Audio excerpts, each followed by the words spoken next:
My name is Bridget Williams, and at 67 years old, I never expected to be a widow with $53 million in my bank account.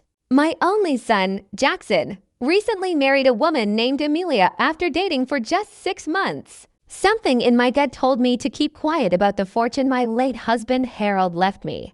I'm glad I listened. Harold and I were married for 42 years before cancer took him 18 months ago. To most people, he was just the friendly owner of Williams Hardware, but few knew he had built a large business empire over 4 decades. He started with nothing, worked tirelessly, and eventually grew the company into 23 stores across the Midwest. Despite his success, we lived modestly and raised Jackson the same way. Harold eventually sold the business for $15 million and invested wisely. When he passed, I inherited $53 million. And Jackson received a trust of $1 million set to mature when he turned 35. Harold made everything structured so I would control the estate and Jackson would learn independence after the funeral. I was consumed by grief. Jackson supported me closely during that time, and I barely thought about money. Eventually, I began rebuilding my life, joining a support group and reconnecting with friends. Jackson remained focused on his academic career as a literature professor.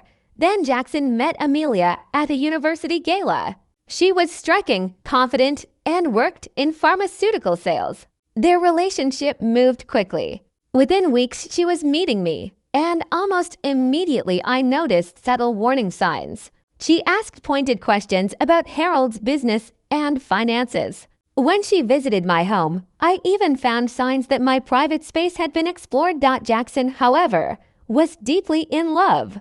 Within 2 months, they moved in together. His habits changed to new clothes, expensive watch, and growing interest in luxury spending. Amelia often steered conversations toward money, inheritance, and how well Harold had taken care of me 3 months in. Jackson canceled a long-standing tradition of visiting Harold's grave on his birthday. Amelia answered his phone and casually dismissed my concerns. Slowly, Jackson became less present in my life. Then he announced their engagement. The wedding was set for just a month later. Soon after, Jackson asked me to help pay for it. I agreed to contribute $20,000, but Amelia's expectations were far higher.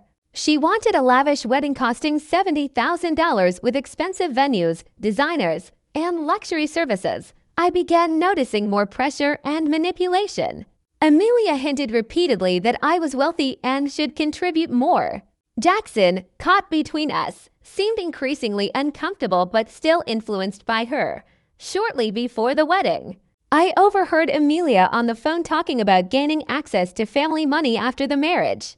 That confirmed my fears. I contacted my financial advisor and attorney to strengthen protections around my estate. The wedding went ahead, extravagant and overwhelming. Amelia made subtle comments about wealth throughout the event. I also learned from her own parents that even they were uncomfortable with how quickly things had moved after the wedding. Jackson and Amelia went on their honeymoon to Bali. 5 days later, Amelia unexpectedly arrived at my home with a man she introduced as a financial advisor. Jackson was not with her. They immediately demanded $10 million from my estate and a monthly allowance, claiming it was for Jackson's future. They even threatened legal action, questioning my mental capacity and suggesting Harold's will could be challenged. I refused.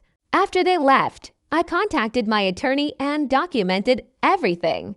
I also ensured all accounts were fully protected. The next day, Jackson returned home early from his honeymoon. He looked exhausted and shaken. He told me Amelia had been acting strangely from the beginning, searching through documents, making secret calls, and discussing money far beyond what he understood. He admitted he had seen messages suggesting she planned the marriage around accessing my wealth. He was devastated.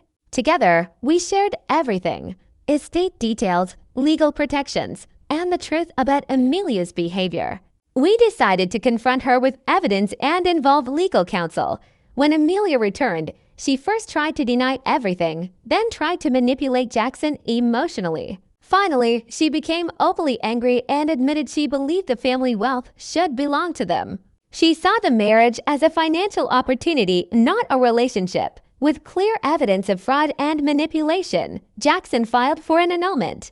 The marriage was dissolved quickly due to its short duration and documented deception. In the aftermath, Jackson was deeply hurt but also relieved.